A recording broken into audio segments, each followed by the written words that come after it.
Hello, everybody, and welcome to episode 36 of the Mingled Yarncast.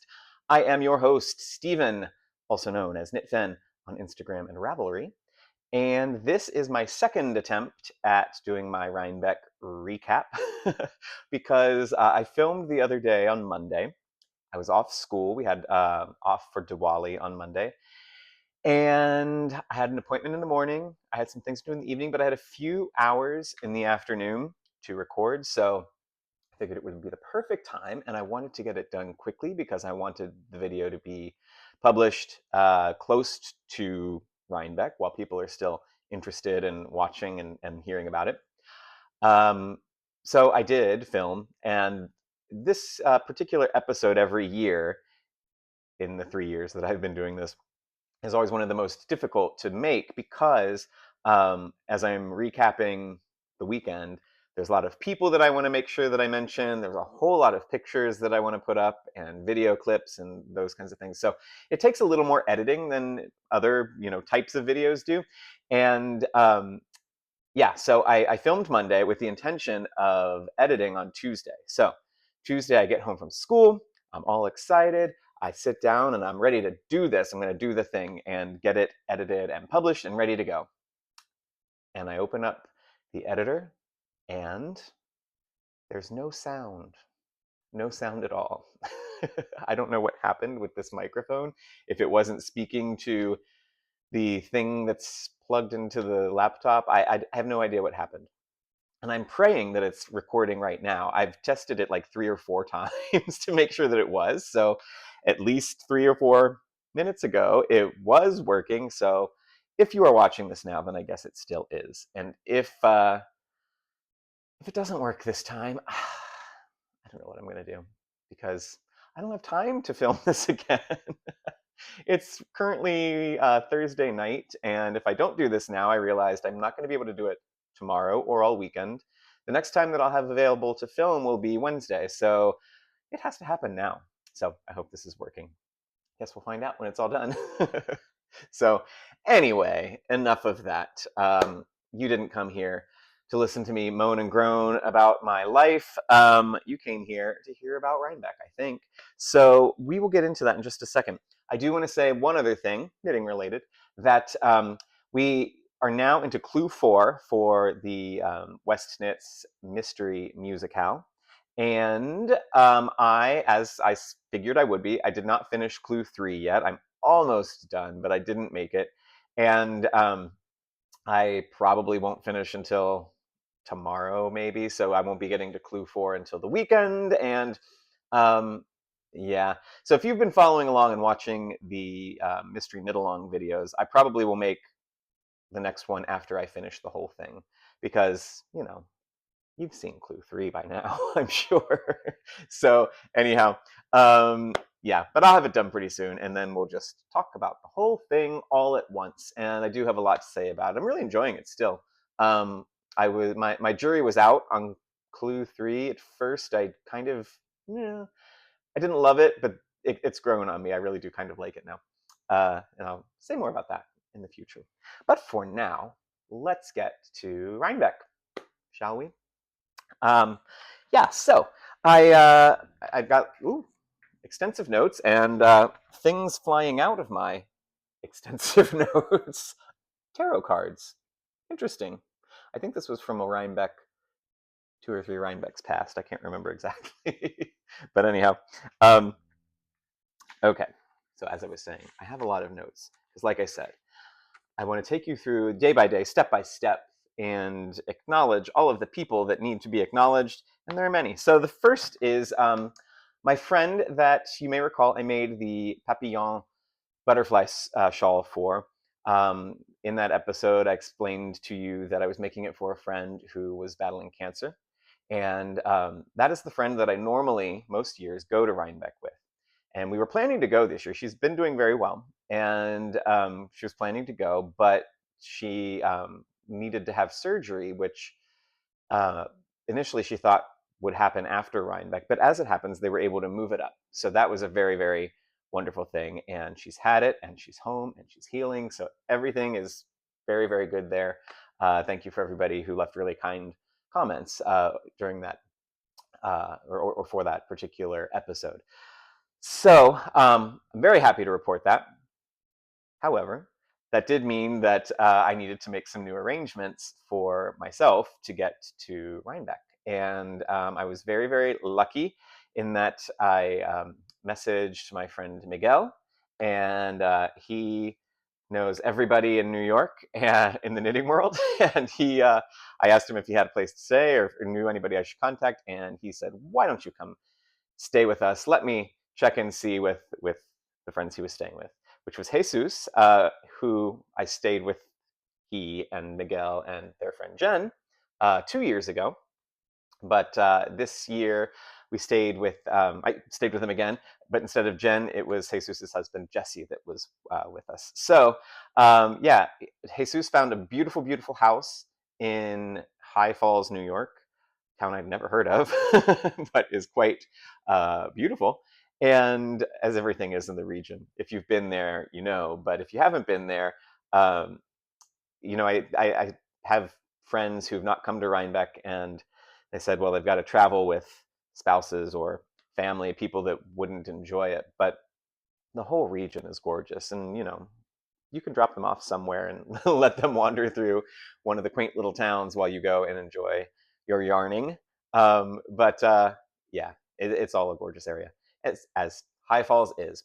So we stayed there, and I was working on Friday, so I wasn't able to come up for all of the satellite events that were happening that day, like Woolen Affair and India Untangled. I came up on the train in the evening, and let me tell you something, the train ride is just beautiful when you're going up the Hudson. I took the Metro North to Poughkeepsie from New York City. It's a $20 ticket when you go off peak, so it's not too bad. And Poughkeepsie is about a half an hour south of Rhinebeck, and it was about 25 to 30 minutes away from where we were staying. But they were coming from Kingston from the events that were up there. So Jesus and Jesse and Miguel. So they picked me up, and we then went to, we went back to Kingston, and we went to eat at the Tortilla Taco Bar. And we met some very interesting friends there. Miguel he went this year, and I don't know how many years ago it's been, but 3 times he's gone on these trips to walk the Camino de Santiago in Spain as part of a knitting pilgrimage or a knitting hike. If you're not familiar, the Camino de Santiago is an ancient medieval pilgrimage. It's been around for a very, very long time. People walk from the Pyrenees in France to Santiago, which is almost over to the Atlantic coast in northern Spain. And it traditionally, historically, is done as a pilgrimage. Many people today do it simply as a hike. But Miguel did it as part of a Camino knitting retreat, a Camiknitting retreat that was organized by Beagle Knits, Antonio, I believe is his name, in Spain. And he's done it, like I said, 3 times in 3 different sections of the trail. And he met lots of friends, as you do on a trip like that. And several of them, 3 ladies, were in, they were here for Rhinebeck, and we had dinner with them at the taqueria. So that was quite a fun conversation that we were having in Spanglish as we just kind of chatted about the differences between Spanish culture and American culture, and how everything was going with them so far, and they were really enjoying it. So very, very fun to meet new people. So yeah, that was that night, and then we went back to the house, and as I said, the house was very, very lovely, beautiful, secluded in the woods, and we had some wine, some merino wine. That was the name of it. It's Portuguese wine, but it has a beautiful little sheep on the label, and it was called merino wine. And we did some knitting, and then we went to bed. And that was the day number 1 for me. Although I should add that I was telling them that my intention for the weekend was to get a sweater quantity of yarn in order to make a cardigan. And I didn't know which type of cardigan I wanted to make, because, let me show you this here. Here's my beloved Ranger cardigan, which it's made out of Madeline Tosh. I've shown it on here before. But where's the top? Here we go. If I can pull this up a little bit here, you see how worn it is. You see how threadbare it's becoming. That's the part of my lower back, just above the butt. And so that means that whenever I'm sitting, this is what's rubbing against the back of the seat. It's kind of where my backpack rubs, and it's just starting to unravel a bit. And yes, I know that I can mend it, and perhaps I will, but it's not just the hole that's forming, it's the fact that everything's becoming so thin, and it's gonna get worse before it gets better. And so I've worn this for years now and loved it very, very dearly. And I may make another one exactly like it because I loved it so much, and I can take the buttons and use those. But I thought, I would like to make something different, change it up, have a new style. But I didn't know which kind of cardigan I wanted to make, and they had some ideas for me. And the one that I settled on was called the Forest Park cardigan. And here's an image of Jesus's version of it. Miguel made a version of his own, but he gave it away, he said. Yeah, so here's Jesus's, and he was wearing it over the course of the weekend too. And I thought, oh, it's really nice the way it fits. I love his colors; they look fantastic. But of course, I wanted to do something different. But I'm getting ahead of myself. I'm going to show you all of the yarns that I got in the course of the chronology. We're not there yet. I don't even buy any yarn in this story until Sunday, believe it or not. But all this is to say that planted the seed in my head. I'm like, okay, now I know what I need to get, and I started to think about it. So that on Saturday, when I was there, I only browsed. I did no shopping on Saturday. Saturday was for looking around, seeing what's what, and talking to people. And that's what I did all day long. And I really, really enjoyed myself immensely. So what I want to do right now is actually just flash some videos and some photos and give you a little musical montage, if you will, of my time that day, so you can see the festivities before I say anything else. So roll the tape.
I hope you enjoyed that.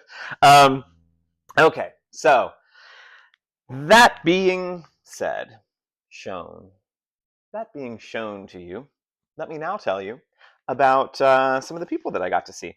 And let me just check my notes too to make sure I didn't forget anything here. Nope, I didn't.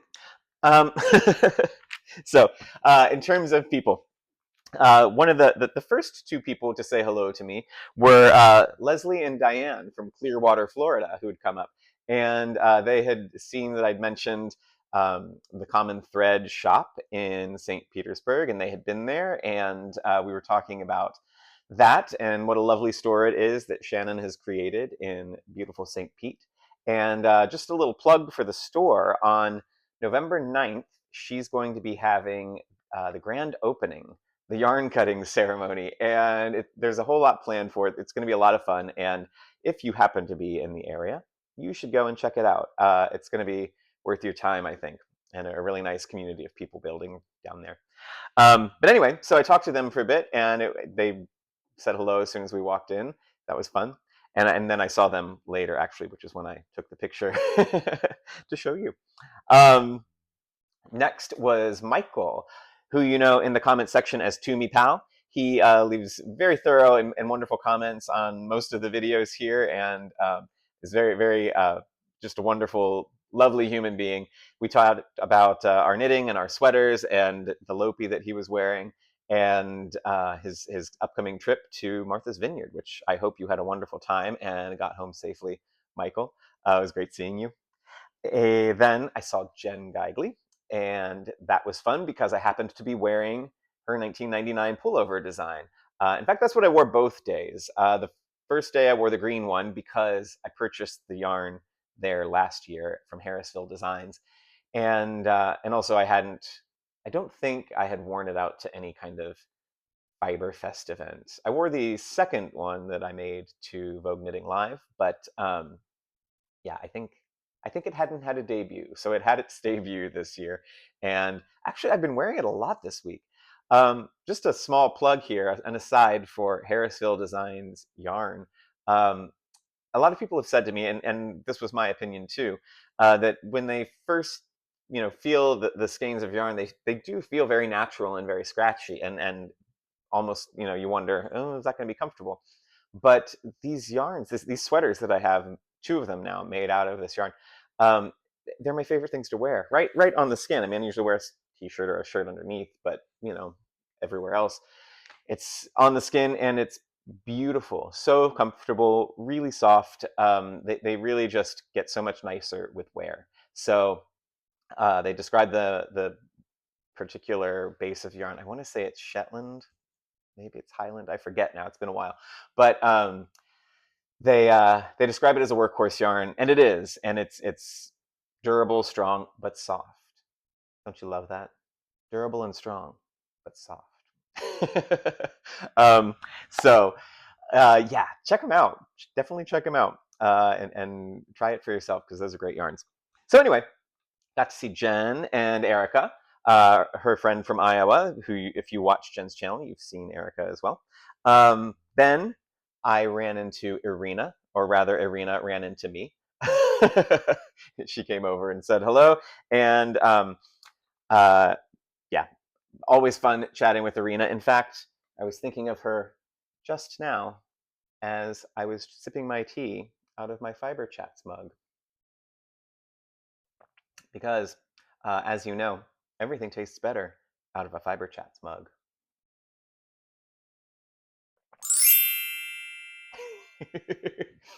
That was a mug that I won in one of her contests early on in the life of her channel. So anyway, wonderful to see Irina, as always. Quickly followed by Paul Hessemeyer, and he was wearing the cardigan sweater that he had just, the design he just published, and it was really, really cool. Had all kinds of different baubles and bubbles, and I, I may be getting it wrong because I haven't looked closely at the design, but as it appeared to me like almost bunches of grapes and very sort of full foliage. The baubles and balls, they sort of gave that feel, to the touch, and to the eye, and it was really, really quite cool. Definitely check out the pattern.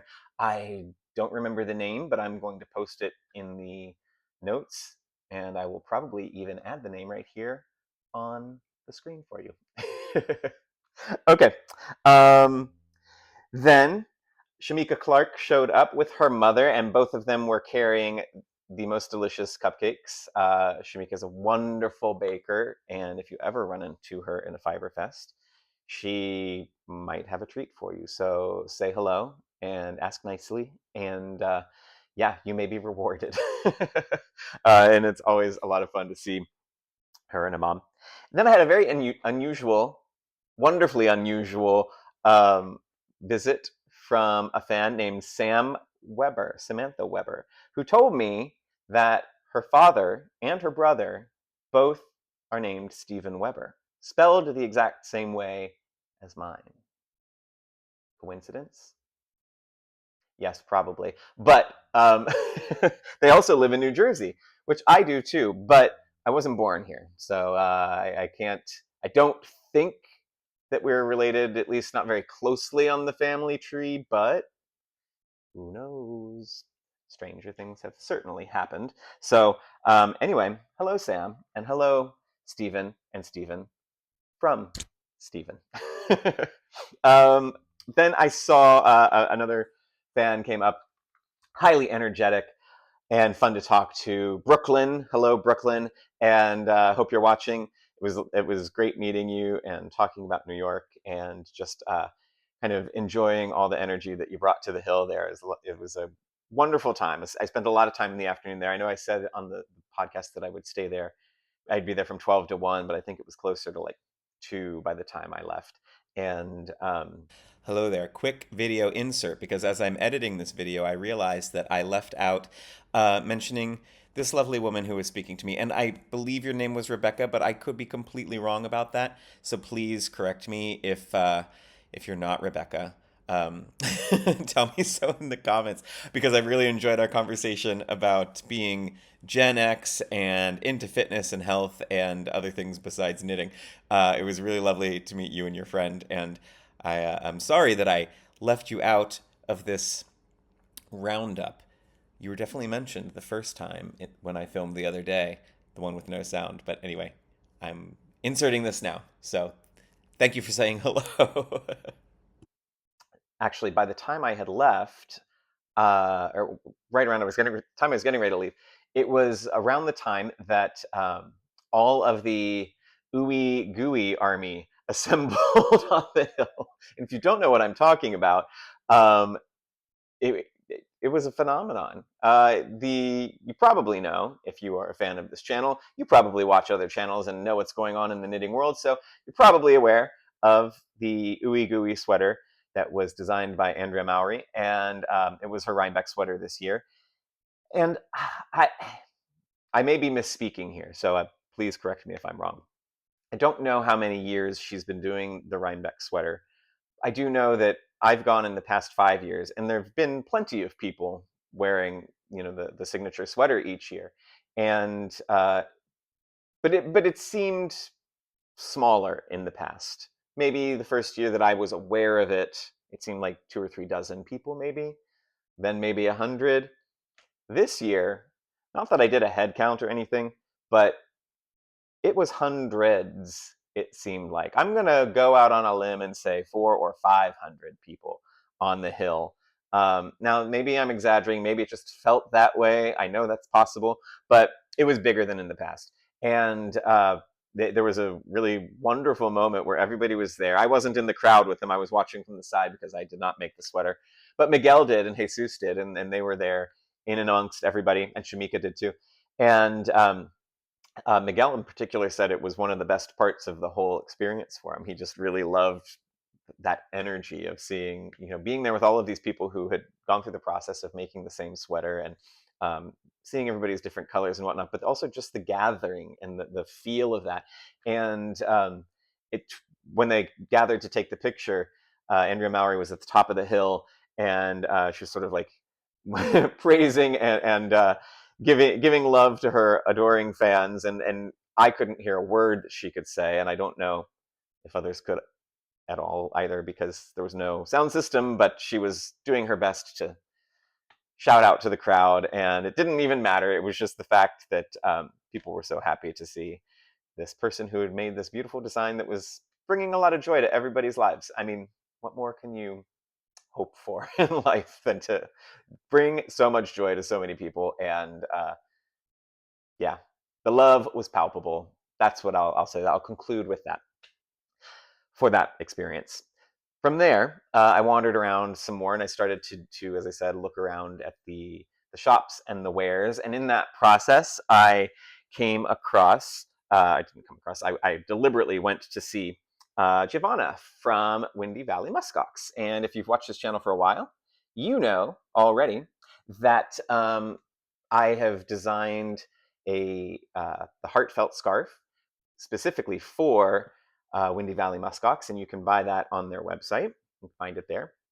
And also, my SeaChange Scarf is made with their yarns as well.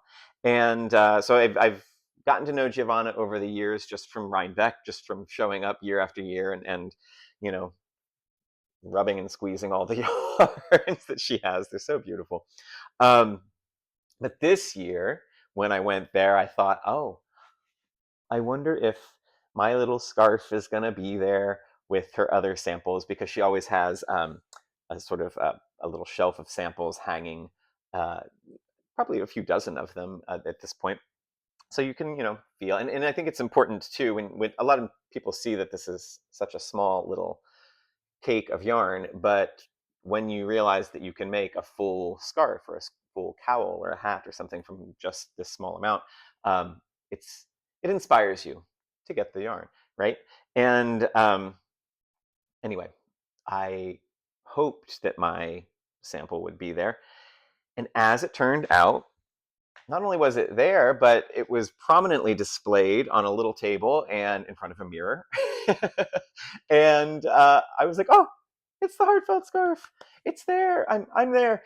And I was very very touched to see that. So this is my personal thank you to Giovanna. It really inspired me to continue, fiddling around with design and making some more projects in that way. It was a vote of confidence, and I really, really appreciated it. So thank you for that. And she pointed out to a customer that was, trying things out, touching the wares, and she pointed out that I was the designer, and I was like, oh, yay. Anyway, it's the little things, right? And and so she also sent me away with, I've already shown it to you, but it is a Heavenly Llama skein cake. And this is 100% extra fine llama. So I've never worked with 100% extra fine llama, and I'm looking forward to it. She suggested that I should maybe try a cowl. And I liked that idea very much. So I looked at some of the ones that she had there on the table. That gave me some ideas. But then I got further inspiration from the book room. So I told you I didn't buy any yarn the first day. This was given to me. I didn't say I didn't buy any books. So this is Reversible Knitting by Cecelia Campochiaro, or Campochiaro. I don't know how she pronounces it. I'm sorry. But I've listened to interviews that she's done with Irina, too, I believe, and also on the Vogue Knitting Knitterviews podcast. She did one a few years ago. So I was familiar with her as a designer and figure in the knitting world. But I actually got to meet her, and she signed my book. Let's see here. Where is it? No, really, where is it? I know she signed it. There we go. So, um, this is a really interesting book. I when I heard her talk about it on Irina's channel, I wanted to, on Fiberchats, I wanted to get it for sure. Of course, certain things like garter stitch are reversible and ribbing is reversible, but stockinette is not. And I mean, it's reversible, but it's not the same on both sides. So she's come up with all of these different stitch patterns that are the same on front and back. So there's essentially no right side or wrong side. And why does one need that? I suppose it's the mathematical delight in knowing that it can be done, because some of these are very complex. I mean, as you go through the book, it's fairly thick. Um, it gets more and more involved. So the first ones are fairly simple, but then you get into cables and lace and all these kinds of things. I don't know. I haven't read it carefully yet, so I don't know how you make a cable reversible. In my experience, they're very much not reversible. But my experience, such as it is limited, but always expanding. So I'm eager to expand with this and maybe design with it and find something to do with my 100% extra fine llama. um, so that was, I think, maybe everything for day one. Let me see. Yeah, that was it. That was day one. Um, what did we do afterwards? Oh, you know what? We sat in traffic for 2 hours. We made a very newbie mistake. Do not stay until the very last call at the Fiber Festival. There were hundreds of people trying to leave from one exit, and if you were staying on the other side of the Hudson River, as we were, there's only one bridge to get you across there. So everybody is going for that bridge, and oh my God, it took forever. And we knew better because, I mean, I've stayed on the other side, and I believe I stayed on the other side with them less. I can't remember where we stayed 2 years ago, but I've stayed on the other side with my friend that I mentioned at the beginning, and yeah, it always takes a long time. So anyway, we had plans to meet other people for dinner, but that didn't really happen. What happened instead was it was late, and we found a place close to where we were staying, and it was called The Roost, and it was in this little town next to High Falls. I don't remember what it was called, but it had stone in the name. Anyway, it was kind of a little roadside diner, but you know what? The food was excellent. It was really good. I had duck and rice, and I think spinach. I think that came with. Excellent, really, really good. I was very, very impressed, and we all were surprised by how good the food was. So if you're in that area, check out the Roost. It was great. So then, you know what? Day one's over now. I need another drink. Fiberchats mug.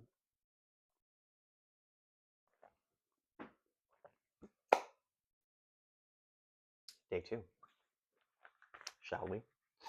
So day two, we got up in the morning, drove first to Kingston to have breakfast, and we had breakfast at a place called Rosie's, and that was excellent too. Very impressed with the food this time around. Um, Not that I have any bad memory of having bad food at any point, but it was particularly good. So yeah, well done, Hudson Valley, with your food offerings. We went to Rosie's, had a delicious bacon, egg, and cheese bagel, but it wasn't just any bacon, egg, and cheese. It was like dripping Gruyere, and it was thick bacon, and it was so good. I'm getting hungry. Um, yeah, so breakfast is there. And then Jesus remembered that a couple of years ago, a yarn shop had opened down the street and around the corner. And we wondered if it was still there. And it is. And it's called the Yarn Farm. Let me see if I can find. Here we go. I walked out with a little bit of swag and merch. So, the Yarn Farm in Kingston. Of course, they were excited to have people in town who were there for the fiber festivals. And there's a lot of traffic in and out. It was a little crowded in there, I must say, but I didn't walk out empty-handed. I feel like if I'm going to walk into your shop, I need to support it in some way or other. And I found they had a line of yarns that I had never heard of before, but I loved the name. I thought, oh, that's me. I need to get it. Crafter, Gamer, Geek. Not that I'm much of a gamer anymore, but I used to be more so. And yeah, so a sock set in blue-faced Leicester, no less. Sure. Um, yeah. And for 20 bucks, it was discounted. So, yeah, this was a great thing to walk out with. I was very, very excited. Looking forward to working with this gorgeous yarn. And yeah, so thank you, Yarn Farm. If you're in the Kingston area, you should check them out.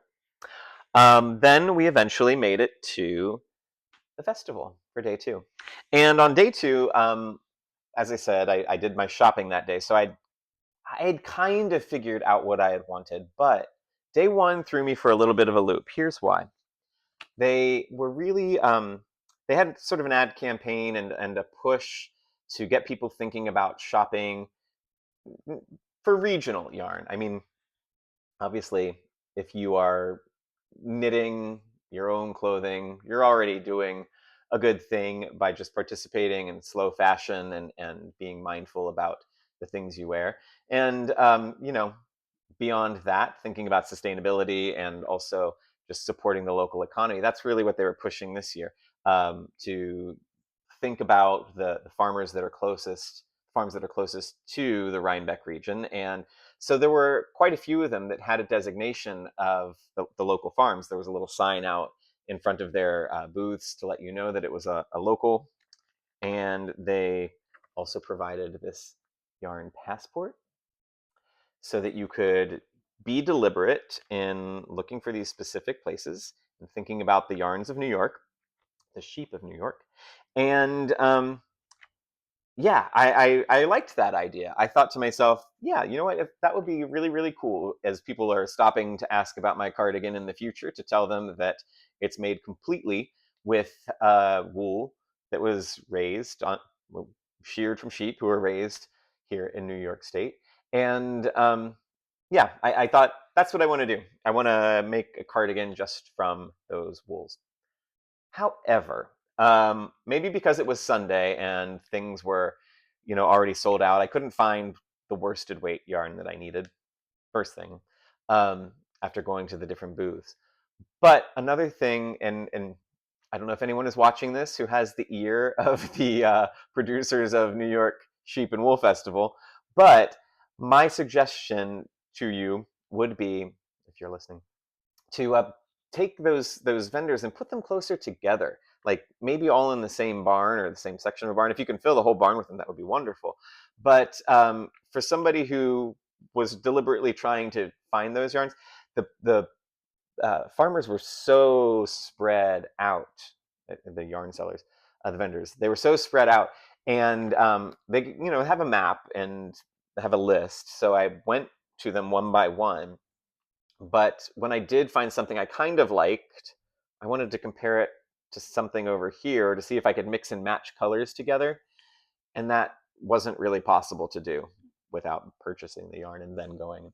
Um, so that was a little difficult. And like I said, it was Sunday evening by the time I got around to it, and so I didn't I didn't get the yarn I wanted. That's what I'm trying to say.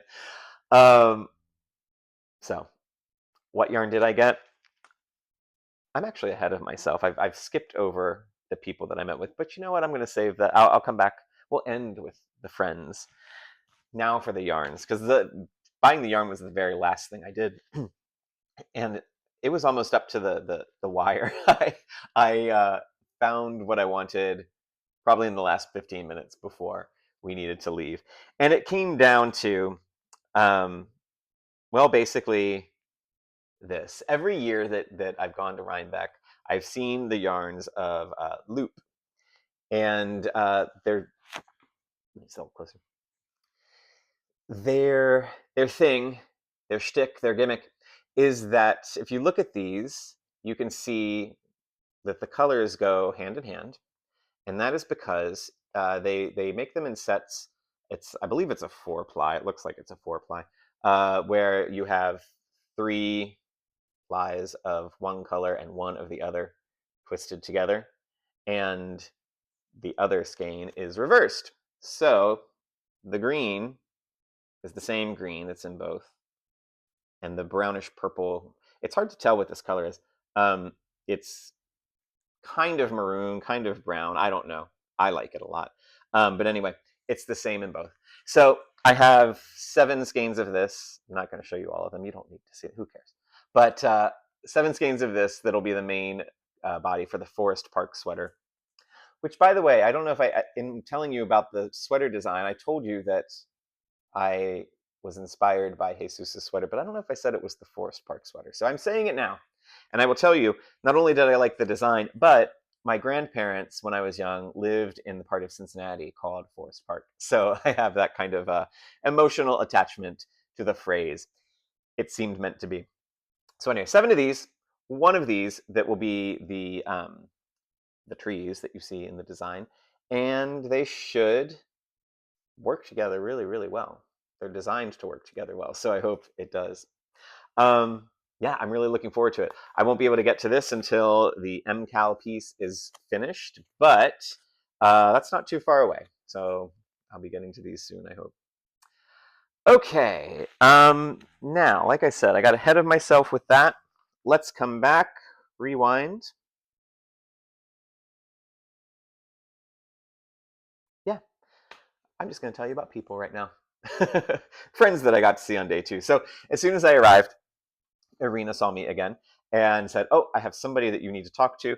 And so she pulled me over to say hello to Virginia, who is the owner of a shop in Melbourne, Australia. It's the Sunspun yarns, and she was there. It was her first Rhinebeck, and she was there to meet vendors and find people whose yarns she could carry. And we had a really nice chat, and she was lovely, a lot of fun to talk to. And then at the same time, I kind of converged with meeting Kyle from Viking Fiber Company, and we had arranged to meet because after day 1, there were certain people that I was hoping to meet on day 1 that I didn't get to. So I texted and messaged and said, this has to happen. So I got to meet him. I still have some of his unspun yarn to spin one of these days when I finally master spinning. But I wanted to say hello and get to know him a little bit. And so we had a really nice chat, he and Virginia and I. And yeah, so great to meet you too, Kyle.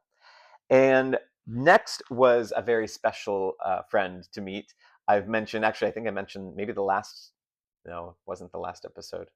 I can't, they're all a blur now. Everything's mixed up in my head. Anyhow, I was very eager to meet Donna, aka Yogi Knit Girl, on Instagram. We've been friends on Instagram for a while now. I don't know exactly how long, but a couple of years. And she's participated in the book club when we did that a while back. And she's sent me little gifts over time, including, I mentioned before, some wonderful hand looms to practice weaving with, and that I've taken to school and started to use at school with students. And over all this time, we've never met in person. And she was at Rhinebeck for her first time, and so I wanted to be sure that I got a chance to say hello to Donna. So hello, Donna. And there was a moment, I have to tell you, when my lodging and transportation were kind of up in the air. I thought to myself, well, maybe I just won't go this year. Maybe I'll take a year off and reset. I don't know. But then I realized, oh no, I can't do that. Donna's going to be there, and I have to go and meet Donna. So I'm going to have to find a way to make this work. So thanks, Donna. I'm glad that I went. I'm glad that I got to meet you, and plenty of other people there too that I would not have met if I hadn't gone. So thank you. And the last, no, not the last 2, but almost the last 2 people that I chatted with on the Hill were Rachel and Renee from Table 10 podcast. If I've mentioned them before, but if you haven't started watching their podcast, you really do need to. They have the most wonderful energy, and they have the most fun on their podcast. They are sisters in Pittsburgh, and I didn't know this, but they just picked up knitting like a year and some change ago, and so they're still pretty new to it.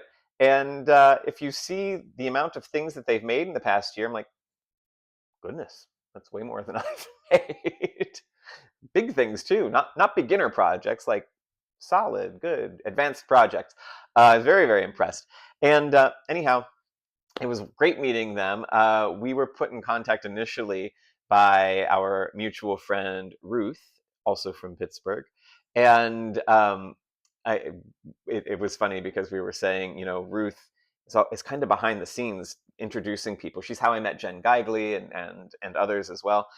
So she's pulling the strings and making things happen because she was not there herself. I think she's definitely been to Rhinebeck, but I've never met her there. We've met outside of all of the shenanigans and fun of Rhinebeck, but not there at the festival itself. Anyhow, yeah. So meeting Rachel and Renee, that was on my must-do list, and I'm really glad that we did. So hello to you both. Lovely meeting you. And Jesus and Jesse came and chatted with us. The group, we were all chatting together, and all of them were very, very passionate about spinning. Jesus has been spinning for a while, and Rachel and Renee just picked up a spinning machine. Daedalus, I want to say. I could be wrong. I mean, I know that's a brand, but I might be making up. I don't remember what it was. But if you watch theirs, they'll talk about it on their show, I'm sure. So, yeah. Anyway, the point is that listening to them talk and standing outside of the conversation, having nothing to contribute because I haven't really mastered spinning yet, I was just like, I need to get into this. I want to spin now too. And I didn't get myself a machine, but maybe next year or maybe even before that. We'll see what happens. Not quite sure, but it was a great, great time on the hill and meeting all the people. And my last person to say hello to was at the request of Roseanne Flyshower, the author of Cozy Coastal Knits, who I met at Rhinebeck several years ago. And she's created this beautiful book, which I've shared with you before. But she wasn't there, and she saw my post, so she asked if I would go say hello to Jen of Bur Oak Studios. And the reason she wanted me to meet Jen was because Jen does some really interesting things. She and her husband recycle old knitting needles and notions and things that might just get thrown away. But they take them and they make them into jewelry and brooches and functional things. In fact, one moment.